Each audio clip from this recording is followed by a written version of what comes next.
యాకోబు గారు వ్రాసిన లేఖ 1వ అధ్యాయము 2వ వచనం నుండి 4వ వచనం వరకు నేను చదువుతాను. దయచేసి ప్రతి ఒక్కరు కూడా బైబిల్ గ్రంథాన్ని తీయాలి, ప్రతి అక్షరాన్ని గమనించాలి. ప్రతి అక్షరాన్ని దేవుని మాటగా మనము మలచుకొని విశ్వాసంతో ఆలకించి దేవుని యొక్క కృపావరాలు మనం అందరం కూడా నిండుగా పొందుకోవాలని ఆశిస్తూ ఉన్నాను. 2వ వచనం గమనించండి అమ్మా. నా సోదరులారా, మీరు పలు విధములైన పరీక్షలను ఎదుర్కొన్నప్పుడు మిమ్ము మీరు అదృష్టవంతులుగా ఎంచుకొనుడు. ఎట్లనా, మీ విశ్వాసము అట్టి పరీక్షలను ఎదుర్కొనుట వలన మీకు సహనము చేకూరును. కాని మీ సహనము విఫలము కాక తుది వరకు మిమ్ము తీసుకొని పోవునట్లు చూచుకొనుడు.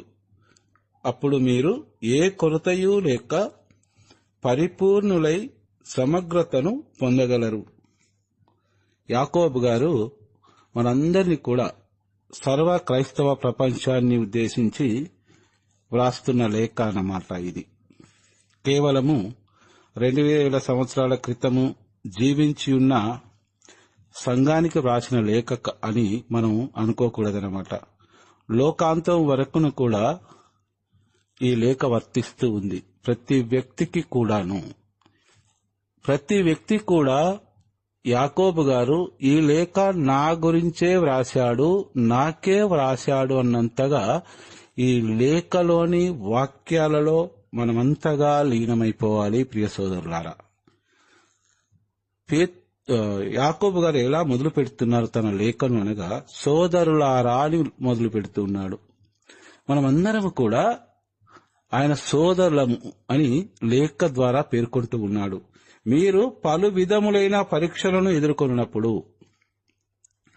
మానవ జీవితాన్ని మనం గమనించినట్లయితే ఒక వ్యాధికి కావచ్చు, బాధకు కావచ్చు, ఇబ్బందికి కావచ్చు, లేదా అశాంతికి కావచ్చు, మనశ్శాంతి లేకపోవడం కావచ్చు, ఇవన్నీ కూడా కేవలము పేదవారికే ఉంటాయా, లేదా మధ్యతరగతి వారికే ఉంటాయా, లేదా సంపన్నులకు కూడా ఉంటాయా అని మనం ఆలోచించినప్పుడు, ఇప్పుడు మనం చెప్పుకున్న ఈ 4 రకాలు ప్రతి ఒక్కరికి కూడా ఉంటాయి.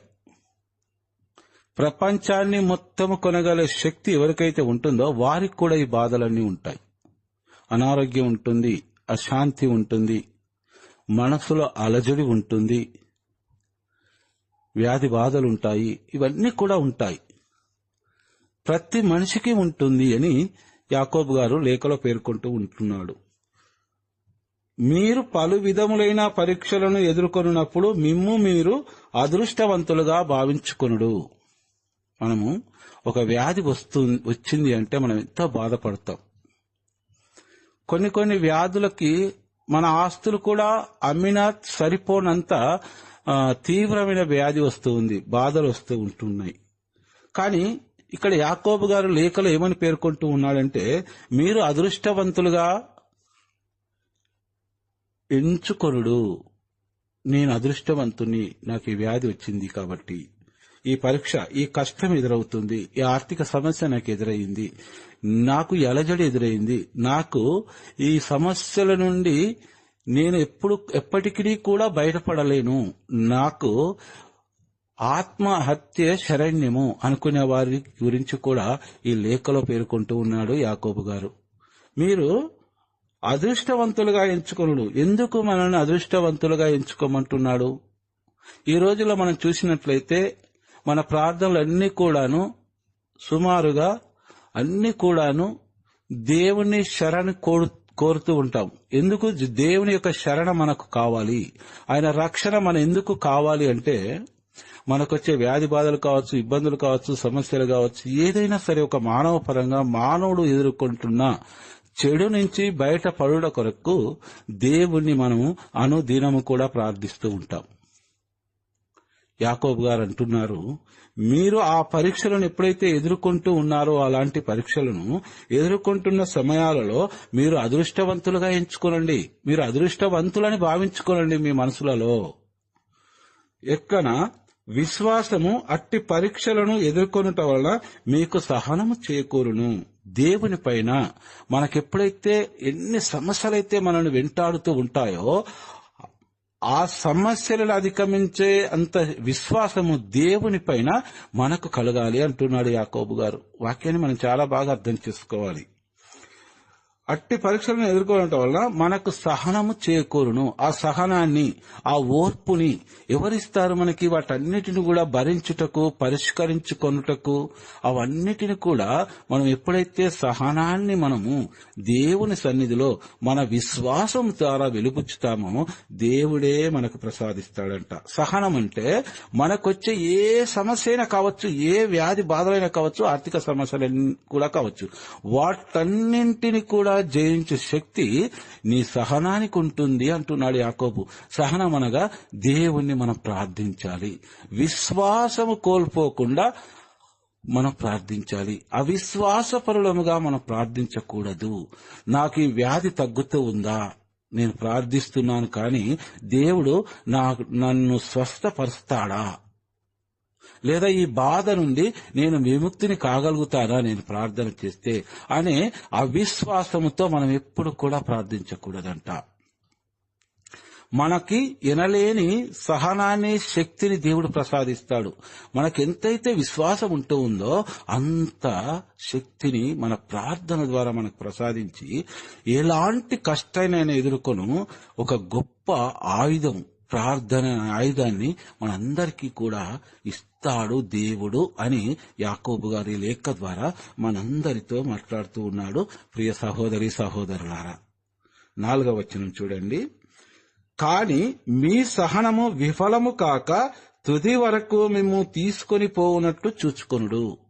ఇంతకుముందు మనం చెప్పుకున్నట్లుగా అవిశ్వాసముతో ప్రార్థన చేయకూడదు.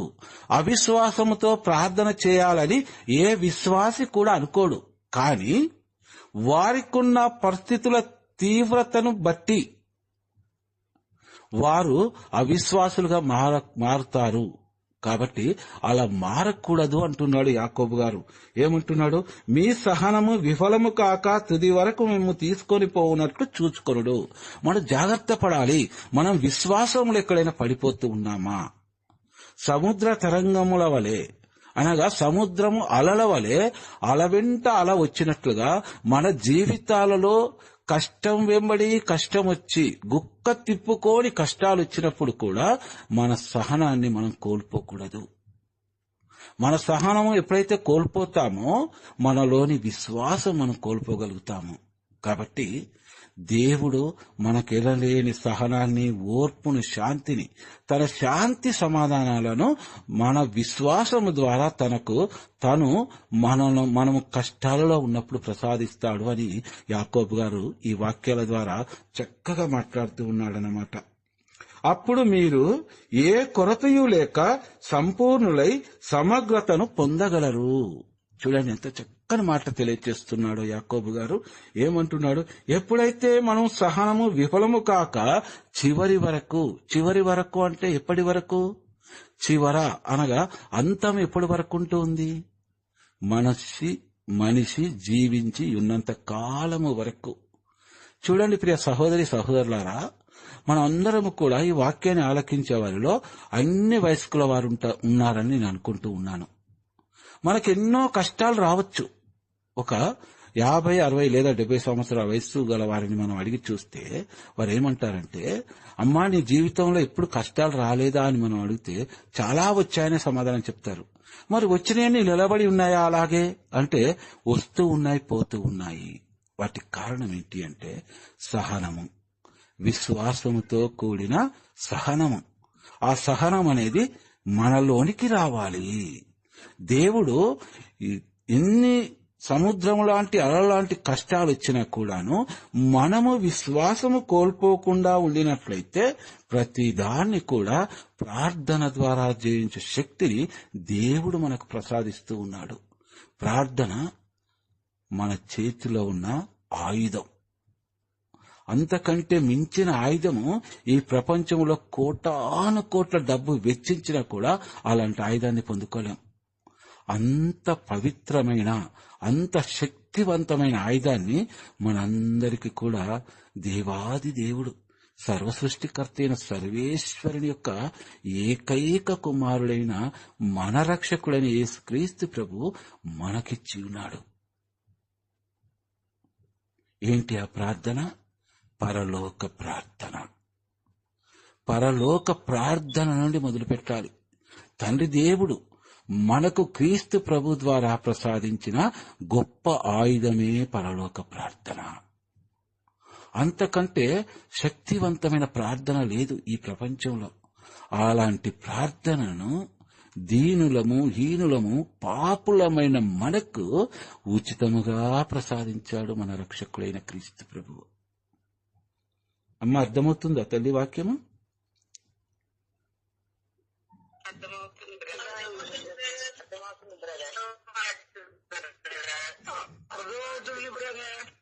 ఓకే, సైలెంట్ పెట్టండి అమ్మా. చూడండి, 9వ వచనం నుండి 11వ వచనం వరకు నేను చదువుతున్నాను, గమనించండి. దీన స్థితిలోనున్న సోదరుడు దేవుడు తనకు ఒసగిన ఉన్నత స్థితిని గూర్చి గర్వింపవలెను. ధనికుడైన సోదరుడు తన దీన స్థితిని గూర్చి గర్వింపవలెను. ఏలైనా గడ్డి పువ్వు వలె ధనికుడు గతించిపోవును. ప్రచండమగు ఉష్ణముతో సూర్యుడు ఉదయించి మొక్కలను మార్చివేయును. వాని పువ్వు నశించును, దాని సౌందర్యము అంతముందును. అట్లే తన సొంత వ్యవహారములయందు మునిగియుండు ధనికుడు నశించును. ఏమంటున్నాడు ఇక్కడ యాకోబు గారు లేఖలో అంటే, దీన స్థితిలోనున్న సోదరుడు దేవుడు తనకొసగిన ఉన్న స్థితిని గూర్చి గర్వింపవలెను. చాలా మందిని మనం చూస్తూ ఉన్నాం, లేదా ఈ వాక్యాలను ఆలకించే వారిలో కూడా చాలా మంది దీన స్థితిలో ఉన్నవారు ఉండి ఉండవచ్చునేమో. వారందరికీ ఒక మాట చెప్తూ ఉన్నాడు. ఏంటి అది ఆ మాట? దీన స్థితిలో ఉన్న ఒక సోదరుని ఎగ్జాంపుల్ తీసుకొని చెప్తూ ఉన్నాడు. దేవుడు తన కొసగిన ఉన్నత స్థితిని గురించి గర్వింపవలెను. ప్రియ సోదరులారా, ఈ వాక్యాన్ని మనం అర్థం చేసుకోవాలంటే, చాలా మంది మనమున్న పరిస్థితుల్లో మనకు మనముగా విమర్శించుకుంటాము, ద్వేషించుకుంటాము, తిట్టుకుంటాము మన పరిస్థితుల గురించి. అలాంటి కుటుంబాలలో శాంతి సమాధానాలు కొరబడుతూ ఉంటాయి. దేవుడు అంటున్నాడు కదా, నీకంటే పేదవారున్నారు ఈ ప్రపంచంలో, వారికంటే నువ్వు ఎంతో ఉన్నతమైన వాడివి. నీవు ఇప్పుడున్న ఈ స్థితిలో నీవు దీనుడవని నీవు నిరాశ చెందకు. నీకున్న దానిలో నీవు తృప్తిపడు. నీవున్న స్థితిని గురించి నీవు గర్వపడు. దేవుడు నాకిది ఇచ్చాడు, నాకిది చాలు అని ఆ విధంగా నువ్వు గర్వపడు. కానీ నీ స్థితిని, నీ పరిస్థితిని చూసి నీవుగా దూషించుకొని నీవుగా శాంతి సమాధానం లేకుండా నీ కుటుంబాన్ని కొనసాగించవాకు. నీ ఉన్న స్థితి ఎలాంటిదో నాకు తెలియను. నేను ఉన్నతముగానే ఉంచాను. ఆ ఉన్నతమైన స్థితినే నువ్వు గుర్తు తెచ్చుకో. నీ కుటుంబంలో శాంతి సమాధానాన్ని నీవు నెలకొల్పగలుగుతావు అని అంటూ ఒక ధనికుని గురించి తెలియచేస్తున్నాడు. ఏమంటున్నాడంటే, ధనికుడైన సోదరుడు తన దీన స్థితిని గురించి గర్వింపవలెను. చూడండి ప్రియ దైవబిడ్డలారా, ఈ వాక్యాన్ని మనం గమనించినట్లయితే, ఎంతో కష్టపడి దేవుని అనుగ్రహం వలన పేదవారు కూడా ధనవంతులవుతూ ఉన్నారు. అలాంటి వారిని దేవుడు హెచ్చరిస్తూ ఉన్నాడు. అలా దీన స్థితి నుండి ధనికుడైన వారి గురించి ప్రభు తెలియజేస్తున్న మాటలు ఏంటి అంటే, తన దీన స్థితిని గురించి గర్వింపబలెను. దేవుడు నీకిచ్చిన సంపదను గురించి నీవు తలంచుకొని నీలో గర్వం పెరగకూడదు. నీవు ఏ స్థానం నుంచి వచ్చావో ఆ స్థానమును గుర్తుంచుకోవాలి, ఆ స్థాయిని నీవు గుర్తుంచుకోవాలి. ఆ స్థాయి దీన స్థితిలో ఉన్న వ్యక్తులు నీకు తారసపడినప్పుడు, ఒకప్పుడు కూడా నేను ఇలాంటి జీవితాన్ని జీవించిన వాడనే కదా, అలాంటి జీవితం నుండి ఇలాంటి జీవితానికి దేవుడు నాపై కరుణించాడు కాబట్టి, కృపను చూపించాడు కాబట్టి, దేవుడు నాకు సమృద్ధిని ప్రసాదించాడు కాబట్టి నేను అలాంటి వారిని చూసి జాలిపడాలి. నాకు చేతనైనంతలో నేను సహాయం చేయవాడిగా ఉండాలి అని అనుకోవాలే కానీ నీకున్న సంపదను గురించి నీవు విర్రవీగకూడదు, గర్వింపకూడదు. నీకంటే తక్కువ స్థాయి వాణ్ణి చూసి నీవు హేళన చేయకూడదు, బానిసగా చూడకూడదు అంటూ, ఒకవేళ నీవు ఆ విధంగా చూసినట్లయితే ఏలైనా గడ్డి పువ్వు వలె ధనికుడు గతించిపోవును. ప్రియ సోదరులారా, మనము గడ్డికి పూచిన పూలను గమనిస్తూ ఉంటాం. అవి ఉదయాన్నే ఎంత చక్కగా వికసిస్తాయి, ఎండ వేడిమి తలగగానే వాడిపోతాయి. అలా ఒక రోజు నీవు పడిపోవలసిన రోజు వస్తూ ఉంది, ఎప్పుడైతే నీవు గర్వంతో విర్రవీగుతావో. అంతేకాకుండా ప్రచండమగు ఉష్ణముతో సూర్యుడు ఉదయించి మొక్కలను మార్చివేయును. ప్రచండం అనగా చాలా వేడి, ఉష్ణం అన్నమాట. ఈ రోజు మనం అందరం కూడా వేసవి కాలంలో ఉన్నాం కదా, ఎండ వేడి ఎలా ఉంటుందో మనకు తెలుస్తూ ఉంది. కానీ ఈ వేడి కాదు, ఇంకా దేవుడు చెప్పే ఉష్ణం ఎలాంటిదంటే మనం ఊహించనంతగా వేడి. ఆ వేడికి ఆ గడ్డి మొక్కలను మార్చివేయును. ఒక గడ్డి మొక్కను ఏ విధంగా అయితే సూర్యుని యొక్క వేడి మార్చివేస్తూ ఉందో నేను అలా మార్చివేస్తాను. ధనికుడనని విర్రవీగుతూ నీకంటే తక్కువ స్థాయిలోని చులకనగా నీవు చూసినట్లయితే నేను ఒక గడ్డి పువ్వుని ఏ విధముగా మార్చివేస్తానో ఆ విధముగా మార్చివేస్తాను. అంతేకాకుండా పువ్వు నశించును. పువ్వు అనగా ఆ సంపద, ఆ సంతోషము, ఇవన్నీ నశిస్తాయి. అట్లే తన సొంత వ్యవహారముల యందు మునిగిండు ధనికుడు నశించును. అందరినీ మర్చిపోతాడు. సొంత వ్యవహారాలంటే తన స్వార్థాన్నే చూసుకోవడం. తన స్వార్థాన్ని చూసుకుంటున్న సందర్భంలో ఎదుటి వారిని ఎంతైనా బాధిస్తూ ఎంతైనా మోసం చేయడం, వారి నుండి ఏ విధముగైనా వారికున్న పలుకుబడి, ప్రతిష్ట, పేరులతో వారి నుండి ఇతనికి ధనికుడికి కావాల్సింది సొంతం చేసుకోవడం చాలా ఉన్నాయి. ఈరోజు మనం ఊహించుకుంటే భూ కబ్జాలు కావచ్చు, మోసాలు కావచ్చు, చాలా ఉంటాయి కదా. వారిని పేదవాడు ఎదిరించలేడు కదా. వారి గురించి దేవుడు హెచ్చరిస్తూ ఉన్నాడు అన్నమాట. చివరకు నీ బ్రతుకు ఎలా అవుతుంది అంటే, నీ సొంత వ్యవహారములందు మునిగిండు ధనికుడు ఎలా నశిస్తాడంటే, ఈ రోజు నువ్వు సౌందర్యంగా వెలుగొందుతుండవచ్చు. సౌందర్యం అనగా దీనికి మాటకు అర్థం ఏంటంటే, నీకు ఎంతో పేరు ప్రతిష్టలు, కోటాను కోట్ల డబ్బు, బ్యాంకు బ్యాలెన్స్, సుందరమైన భవంతులు, అతి ఖరీదైన కార్లు, నీవు ఏది కావాలి అనుకుంటే అది నీ చింత క్షణాల్లో రప్పించుకోవడం, ఇంత అందమైన జీవితాన్ని నీవు జీవిస్తున్నావు చూడు. నీ సొంత వ్యవహారాలు అనగా ఎదుటి వారిని బాధించే ధనాన్ని నువ్వు సంపాదించుకుంటున్నావు చూడు. నీ గతి చివరికి ఏమవుతుంది అంటే, నీ ఆ పువ్వు యొక్క సౌందర్యము నశించిపోతూ ఉంది, మాడిపోతూ ఉంది. ఒక పువ్వుని నీవు చూడు, గడ్డి పువ్వుని చూడు, అది ఎలా నశిస్తూ ఉందో, నీ గర్వము చేత అలా నీవు నశిస్తావని ఈ వాక్యం ద్వారా దేవుడు తెలియచేస్తూ ఉన్నాడు. ప్రియ సోదరులారా, చూడండమ్మా, 12వ వచనం నుంచి 13వ వచనం వరకు చూడండి. శోధనకు గురి అయినను విశ్వాసము కోల్పోని వ్యక్తి ధన్యుడు. ఏలైనా పరీక్ష యందు అతడు ఉత్తీర్ణుడగుటతో అతనికి జీవ కిరీటము ప్రసాదించును. తనను ప్రేమించిన వారికి దేవుడు వాగ్దానమునర్చిన బహుమానము జీవ కిరీటము. ఏ వ్యక్తియు అట్టి పరీక్షచే శోధింపబడినచో నేను దేవునిచే శోధింపబడుచున్నాను అని అతడు పలకరాదు. ఏలైనా ఏ దుష్ట శక్తి చేతను దేవుడు శోధింపబడనేరడు, ఆయన ఎవరినీ శోధింపడు. ఈ 2 వాక్యాలకు అర్థం ఏంటి అంటే, శోధనకు గురి అయినను విశ్వాసము కోల్పోని వ్యక్తి పరీక్ష యందు అతడు ఉత్తీర్ణుడగుటతో. మనకు చాలా శోధనలు వస్తాయి. ముఖ్యంగా అందులో క్రైస్తవులకు వస్తాయి. క్రైస్తవుల్లో అందులో ముఖ్యంగా విశ్వాసులకు వస్తాయి. చాలా మందికి వస్తాయి. మీరు ఒకసారి మీ జీవితాలను చూసుకోండి. విశ్వాసులైన మీకు ఎన్ని కష్టాలు వస్తున్నాయో మీకు తెలుసు. దేవుణ్ణి అంటి పెట్టుకుని ఉన్న ప్రతి బిడ్డకు కూడా చాలా కష్టాలు వస్తాయి. ఇక్కడ యాకోబు గారు ఏమంటున్నారంటే, శోధనకు గురి అయిన విశ్వాసము కోల్పోని వ్యక్తి ధన్యుడు. మనకు తెలుస్తుంది, ఒక విశ్వాసికి అన్నిటికీ సిద్ధపడతాడు. నాకు శోధనలు వస్తాయి, అని సిద్ధపడతాడు.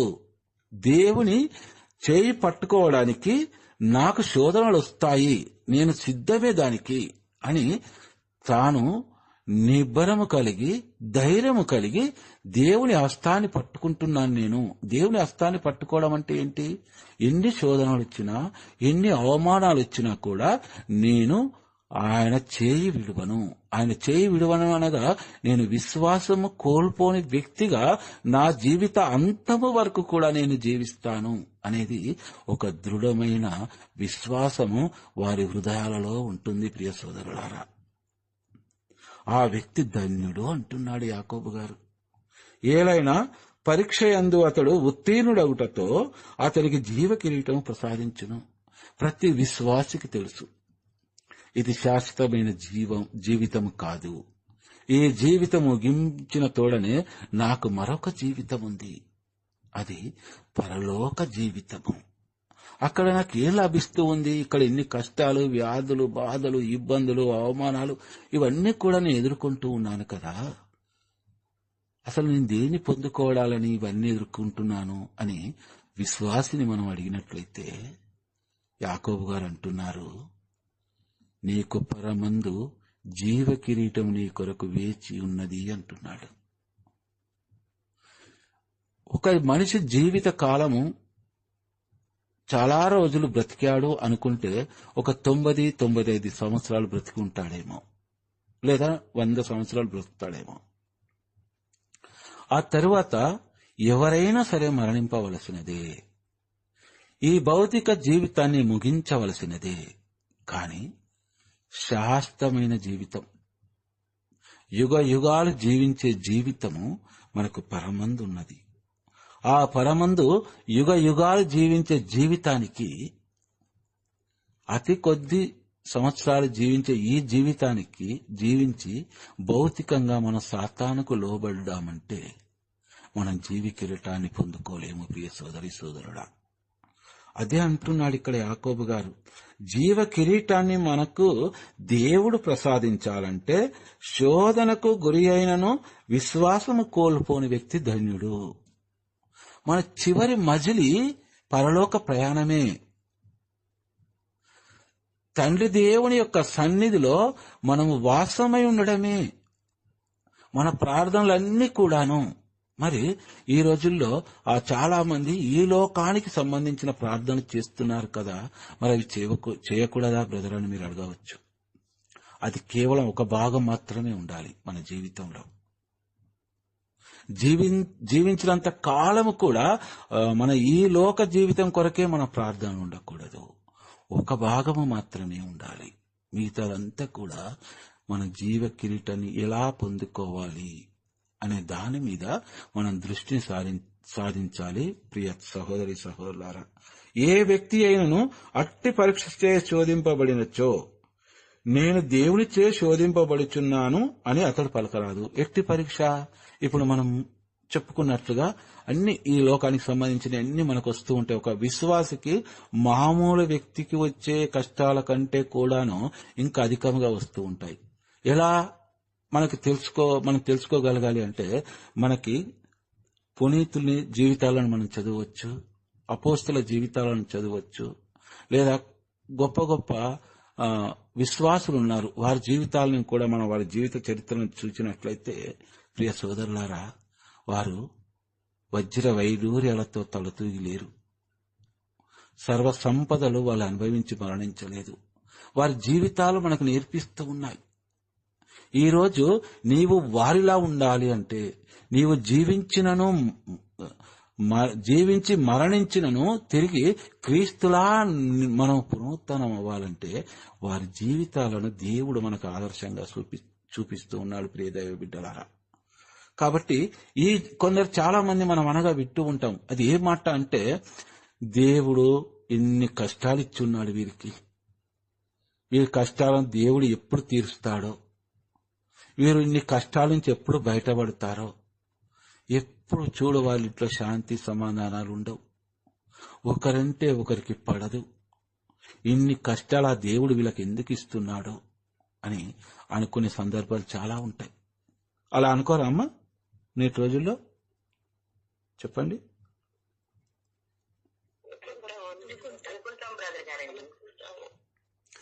కానీ అలా అనుకోవద్దంటున్నాడు దేవుడు యాకోబు ద్వారా. చూడండి, వాక్యాన్ని గమనించండి.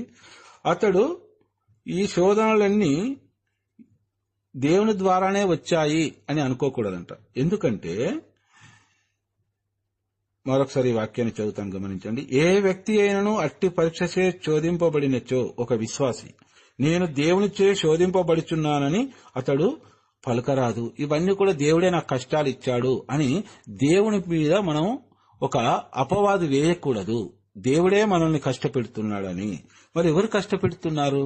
ఏ దుష్ట శక్తి చేతను దేవుడు శోధింపబడనేరడు. దేవుణ్ణే ఏ దుష్ట శక్తి శోధింపలేదు, శోధించలేదు కూడా, శోధించి ఉండలేదు కూడా. కానీ దేవుడు తన రూపంలో మనల్ని మలచిన ఆ దేవుడు మనల్ని ఎందుకు శోధిస్తాడు? మనమందరం కూడా ఈ వాక్యాన్ని అర్థం చేసుకోవాలి. ఏ దుష్ట శక్తి చేతను దేవుడు శోధింపబడనేరడు. ఆయన ఎవరిని శోధింపడు. ఆయన ఎవరిని కూడా శోధింపడు. దేవుడు ప్రతి ఒక్కరి పైన కూడా తన దివ్య కరుణ హస్తాన్ని ఉంచుతాడు. ప్రతి ఒక్కరి పైన తన దీవెనలను కుమ్మరించాలని చూస్తూ ఉంటాడు, మన ప్రార్థనలు ఆలకిస్తూ. కానీ మనం కొన్ని పొరపాట్లు చేస్తూ ఉన్నాము. అదేంటో చూద్దాము. 14వ వచనం చూడండి. తన దుష్ట వాంఛలచే తానే ఆకర్షింపబడి చిక్కుబడినప్పుడు మానవుడు శోధింపబడును. ఇక్కడ ఎవరు శోధిస్తున్నారు? దేవుడు కాదు మనల్ని శోధించేది. మన దుష్ట వాంఛలచే మనమే ఆకర్షింపబడి చిక్కుపడినప్పుడు మానవుడు శోధించబడును. ఈ లోకంలో జరుగుతున్నవే, చాలా అవే జరుగుతూ ఉన్నాయి.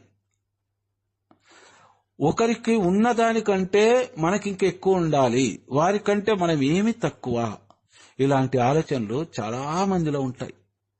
వారు అందుకు ఎన్ని అప్పులు చేయడానికైనా సిద్ధపడతారు, ఎన్ని బ్యాంక్ లోన్స్ తీసుకోవడానికైనా సిద్ధపడతారు. వారికంటే మనం ఏమి తక్కువ. వారి గృహంలో 10 లక్షల కారు ఉందంటే మన గృహంలో 20 లక్షల కారు ఉండాలి. ఇలాంటి వారు కూడా ఉన్నారు. దేవుడు ఏమంటున్నాడు ఇక్కడ? ఇవన్నీ మీ దుష్ట ఆలోచనలు, ఈ దుష్ట వాంఛనలు. వాంఛ అంటే కోరిక. ఈ కోరికలన్నీ మీకొస్తున్నాయి. కష్టాలనేది 99% దేవుడు మనకివ్వడం లేదు, మనమే కావాలని కొని తెచ్చుకుంటూ ఉన్నాము. మనకందరికి కూడా బాగా తెలుసు కాబట్టి నేను ఎక్కువ వివరించదలుచుకోలేదు ఈ వాక్యాలను. మనందరికి బాగా తెలుసు. ఈరోజు ప్రియ దైవ బిడ్డలారా, మనము ప్రతి ఒక్కరు కారులో వెళ్ళడం చూస్తూ ఉన్నాం. కానీ ఎంతమంది తృప్తిగా మనశ్శాంతిగా వెళ్తూ ఉన్నారు? అన్ని కూడా ఈఎంఐ కార్లే ఉంటున్నాయి. మనం చూసినంత వరకు కూడా నెలొచ్చే వరకు ఎంతో టెన్షన్. కానీ కారులో తిరగాలి, కారు మనకు కావాలి. ఈరోజు కారు అనేది సర్వసాధారణమైపోయిందన్నమాట. అది కావాలంటే ధనమున్న వారికి సులువే కావచ్చేమో, కానీ మధ్యతరగతి వారికి, దిగువ తరగతి వారికి కావాలని కోరిక ఉన్న కోరిక నెరవేర్చుకున్నప్పుడు మాత్రము దుష్టవాంఛ అనగా కోరిక, దుర్బుద్ధి పుట్టే కోరిక వల్ల మానవుడు దానికి ఆకర్షింపబడి చిక్కుబడినప్పుడు, ఆ చిక్కుల్లో మన కొట్టుమిట్లాడడం ఏంటి అంటే మెయింటెనెన్స్ వెళ్ళనప్పుడు, అప్పుల మీద అప్పులు చేయడం, వడ్డీలకు తేవడం, ఆ వడ్డీలు కట్టలేక, ఈఎంఐలు కట్టలేక మనశ్శాంతి లేని జీవితాలు ఈ ప్రపంచంలో చాలా మంది జీవిస్తూ ఉన్నారు. దేవుడు అదే అంటున్నాడు. మొట్టమొదటిగా మనం చదువుకున్న వాక్యం ఏంటి? నీవు దరిద్రుడవు, దీనుడవని నీవు బాధపడకు, నీవున్న స్థితిని గూర్చి నీవు గర్వించుము అన్నాడు. కానీ ఈ రోజుల్లో ఎంతమంది మనం అలా ఉన్నాము? 99% మన దుష్ట వాంఛల చేతనే మనం కష్టాల పాలవుతున్నాము. మనము కష్టాల పాలవుతూ దేవుడు మనకి కష్టాలు ఇస్తూ ఉన్నాడు. దేవుడు నా ప్రార్థన ఎప్పుడు ఆలకిస్తాడు, నాకెందుకు ఈ కష్టాలని దేవుని మీద మనము ఒక అపవాదు వేస్తూ ఉన్నాము. ఈ వాక్యానికి అర్థం అదే. 15వ వచనం గమనించండి. అప్పుడు ఆ దుష్ట వాంఛ నుండి పాపము జనించును, పాపము పరిపక్వమై మృత్యుకారకమగును. ఈరోజు చాలా మంది చేస్తుంది ఇదే. ప్రియ సోదరి సోదరులారా, ఇది ఎప్పుడో 2000 సంవత్సరాలకు పూర్వం రాసిన లేఖ ఈరోజు మన జీవితాల్లో కూడా మనకు కొత్తగానే అనిపిస్తూ ఉంది. వినే కొద్ది వినాలనిపిస్తూ ఉంది అంటే దానికి కారణం ఏంటి? మనం ఎంత దుష్ట శక్తి చేతిలో బందీలమై ఉన్నామో, ఈ లోకము ఆశల వెంట మనం ఎలా పరిగెడుతూ ఉన్నామంటే ఎండమావు నీళ్ల కొరకు దాహముతో ఉన్న లేడిలా పరిగెడుతూ ఉన్నాము. ఎండమావులు ఎప్పుడు నీళ్లు కావు. ఎండమావుని చూసి మనం ఎప్పుడు కూడా దాహం తీర్చుకోలేము. మనకున్న స్థాయి, మనకున్న పరిస్థితి ఏంటో ప్రియ సహోదరి సహోదరులారా మనమందరం కూడా గుర్తుంచుకోగలగాలి. దేవుడు అదే అంటున్నాడు, నీకున్న స్థితిని బట్టి నీవు గర్వించు. నీవు ఎప్పుడైతే గర్విస్తావో నీవు అప్పుడు ధన్యుడవు అంటున్నాడు దేవుడు. అమ్మ, అర్థమవుతున్నాయి కదా వాక్యాలు మీకు?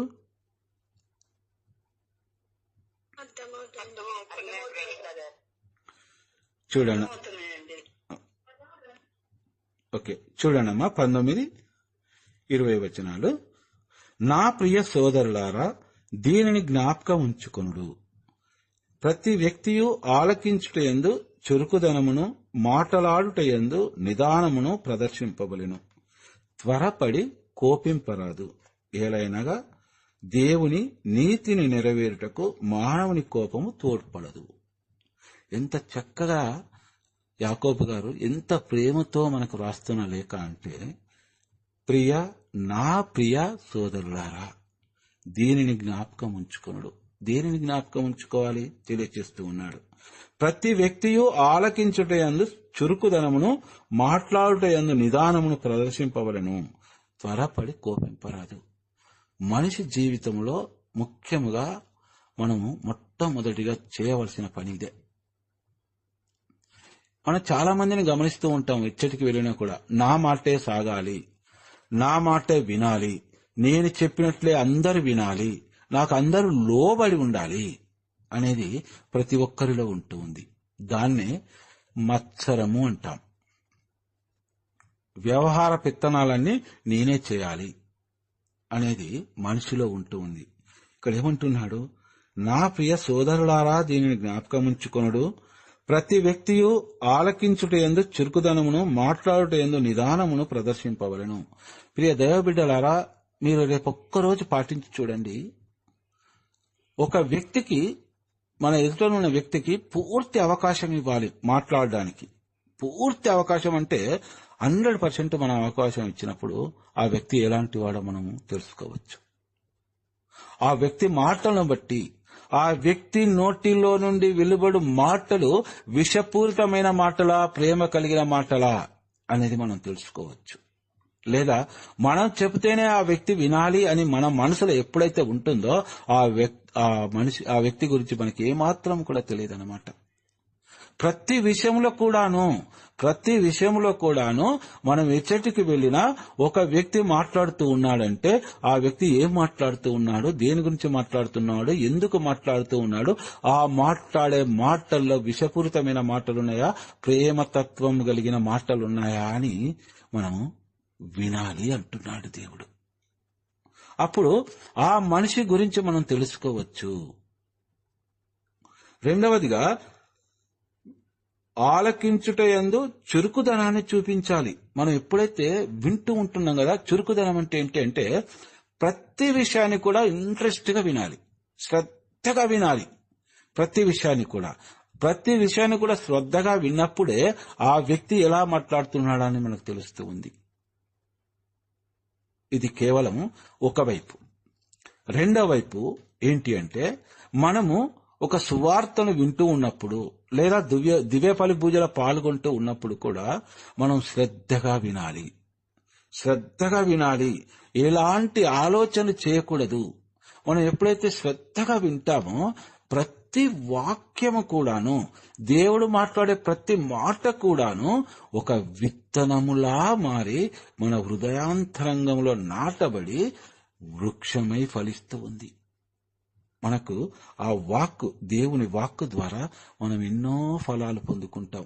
ఒక వృక్షాన్ని మనం భూమిలో నాటినట్లయితే ఆ వృక్షం ద్వారా మనం ఎన్నో ఫలాలను పొందుకున్నట్లుగా దేవుని వాక్కు అనే విత్తనము మన హృదయాంతరంగంలో నాటబడినప్పుడు దేవుని ఫలాలను మనం ఎన్నో చూస్తాం. ప్రియ దైవ బిడ్డలారా, ఈ వాక్యానికి అర్థం అదే. నీవు మాట్లాడవాకు, వినుటయందు చురుకుదనాన్ని చూపించు, మెలకువ కలిగి ఆలకించు అంటున్నాడు దేవుడు. నిదానము ప్రదర్శించవలను. మాట్లాడుటయందు చాలా నిదానం ఉండాలి. మనం నోటిలో నుండి వెలువడు ప్రతి మాటకు కూడా ఒక విలువ అంటూ ఉండాలి. పిచ్చాంపాటి మాటలు కావచ్చు, జోకు, కుళ్ళు జోకు లాంటి ఇలాంటి మాటలు అవి విలువ లేనివిగా పరిగణింపబడతాయి. నీవు ప్రక్క వ్యక్తి 1000 మాటలు మాట్లాడినను, నీవు 2 మాటలు మాట్లాడినను చాలు. నీ 2 మాటలకు విలువ ఉంటుంది అంటున్నాడు దేవుడు. ఇవి మనందరి జీవితాలలో కూడా మనం అందరం కూడా అవలంబించినట్లయితే, మనం పాటించినట్లయితే ఆటోమేటిక్ గా మనలో మన మార్పును చూసుకోగలుగుతాము. ప్రియ సోదరులారా, త్వరపడి కోపింపరాదు. ఎప్పుడైతే మనిషి యొక్క బలహీనత, ఆ మనిషి యొక్క గుణగణాలు, ఆ మనిషి చేసే ఆలోచన విధానము, మాట్లాడే విధానము మనకు ఎప్పుడు తెలుస్తూ ఉందంటే ఆ వ్యక్తి ఆవేశంలో మాట్లాడే మాటలు బట్టి తెలుస్తూ ఉంది. కాబట్టి మనం చాలా మెలకువ కలిగి ఉండాలని నా ప్రియ సోదరులారా అని సంబోధిస్తున్నాడు యాకోబు గారు. ఎంత ప్రేమతో రాస్తున్న లేఖను మనం అర్థం చేసుకోవాలి ప్రియ సోదరులారా. ఏలైనా దేవుని నీతి నెరవేరుటకు మానవుని కోపం తోడ్పడదు. మనం చాలా మంది అంటాం, దేవుడు నాకేం చేశాడు, నేను ఎన్నో పుణ్యక్షేత్రాలు తిరిగాను, ఎక్కడెక్కడో తిరిగాను, వేల డబ్బులు ఖర్చు పెట్టుకున్నాను, ఎక్కడ చెప్ప అక్కడే ఉంది నా ఇంట్లో, ఇంకా కష్టాలు అధికమయ్యాయి కానీ ఏం తగ్గలేదు, ఏం లాభం అని కోపించేవారంటారు కొంతమంది. అప్పుడు ఏమంటున్నాడంటే దేవుడు, దేవుని నీతి నెరవేరుటకు మానవుని కోపము తోడ్పడదు. మనం కోపించామని గాని, మనము దేవుణ్ణి అసహించుకున్నామని కానీ, దేవునికి రోషం వచ్చి దేవుడు మనకేమైనా మేలులు చేస్తాడా? ఏమీ లాభం లేదు. ఇక్కడ మాట్లాడేది అదే. ఆయన నీతిని వెతుకు, ఆయన ప్రేమని వెతుకు. నీ నిరీక్షణలోనే రక్షణ ఉందని నీవు విశ్వసించి ప్రార్థించు, సహనముతో ప్రార్థించు. కాని నీ కోపముతో నాకిప్పుడే ఇది నెరవేరాలి, ఈ కష్టం ఇప్పుడే తొలగిపోవాలి అని నీవెప్పుడైతే కోపముతో, అసూయతో నీవుంటావో దానికి నీ కోపము దేవునికి తోడ్పడదు. దేవుడు నిన్ను ఆలకించడు. సూటిగా మాట్లాడుతూ ఉన్నాడన్నమాట యాకోబు గారు. చూడండమ్మా 22వ వచనము. ఇది చాలా మంది చాలా జాగ్రత్తగా ఆలకించాలి.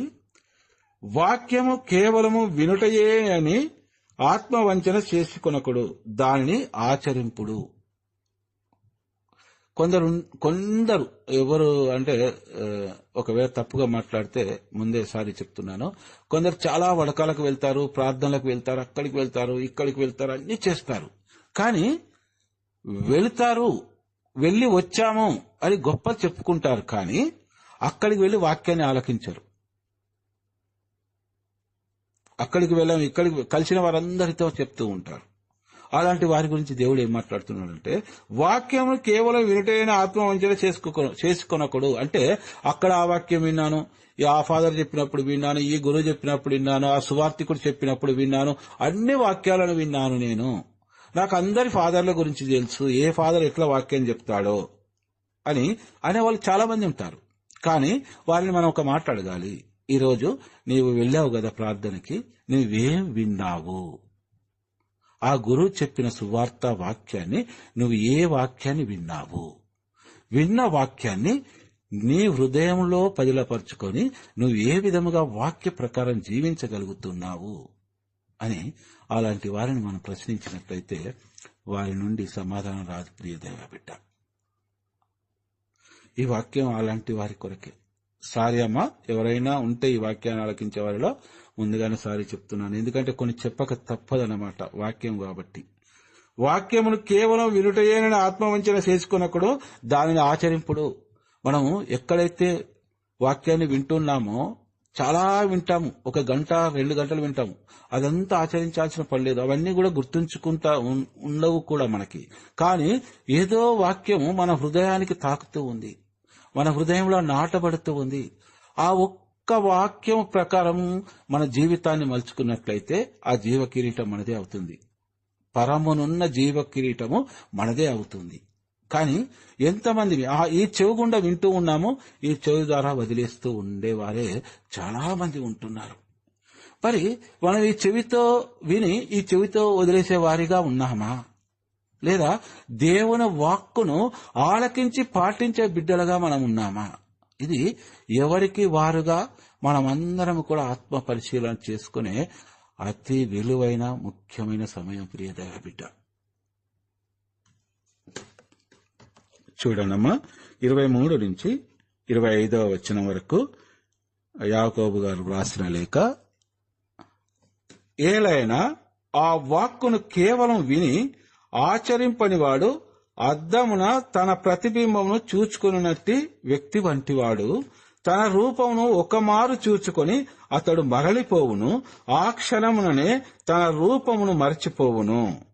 కాని స్వాతంత్రమునొసగు సంపూర్ణమైన చట్టము జాగ్రత్తగా పరిశీలించి కేవలము విని మరచుట కాక దానిని ఆచరించువాడు దేవుని దీవెనలు పొందును. చాలా చక్కగా మనకి అర్థమయ్యే విధముగా రాస్తూ ఉన్నాడు యాకోబు గారు. ఆ వాక్యం అంటే ఏ వాక్యం? మనం ఆలకిస్తున్న వాక్యము విని ఆచరింపని వాడు అద్దమున తన ప్రతిబింబమును చూసుకున్న వ్యక్తి వంటి వాడు. మనం ప్రతిరోజు అద్దాన్ని చూసుకుంటాం. ముఖ్యంగా ఆడవారు ఇంకా చాలా బాగా చూసుకుంటారు. అద్దంతో వారికి చాలా పని ఉంటుంది.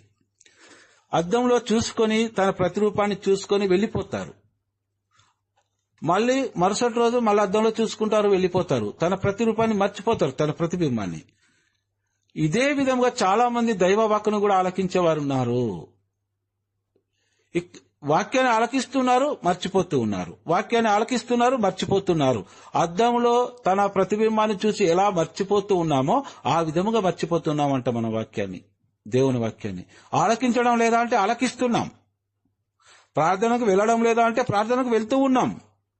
కానీ ఒక వ్యక్తి తన ప్రతిబింబాన్ని అద్దంలో చూసుకున్నట్లుగా ఉంటుందంట మన పరిస్థితి.